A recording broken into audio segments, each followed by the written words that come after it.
Sir நான் உண்மையை தான் சார் சொல்கிறேன். சான்ஸே இல்லைம்மா. என்னம்மா அப்படி சொல்கிறா? நீ வா கேட்கலாம்.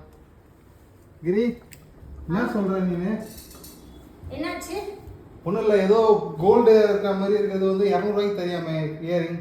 ஆமா, நம்ம கிட்ட புதுசா வந்திருக்கு. நீங்க தெரியாதா உங்களுக்கு? 200 ரூபாய்க்கு இயரிங்ஸ் வந்திருக்கு.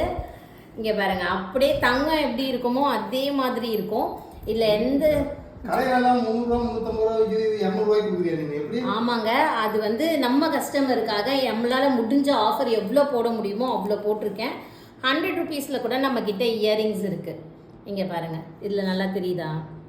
சூப்பர். இப்பெல்லாம் கோல்டு வாங்கி கொடுக்க முடியாது, இது மாதிரி தான் வாங்கி கொடுக்க முடியும். ஆமாங்க, தங்க விற்கிற விலைக்கு தங்கத்தை எங்கே வாங்குறது? இந்த மாதிரி வாங்கி போட்டுக்கலாம். இது எல்லாமே பார்த்தீங்கன்னா உங்களுக்கு 4 to 6 months guaranteed jewellery, daily யூசேஜ்க்கே கேரண்டி. எப்படி இருக்குது பாருங்கள். ஃபோட்டோஸ் வேணும்னா ஷேர் பண்ணுறேன். நிறைய இயரிங்ஸ் இருக்குங்க. ஸோ நிறைய இருக்குது. நீங்கள் வாட்ஸ்அப் பண்ணி புக் பண்ணிக்கோங்க. தேங்க்யூ.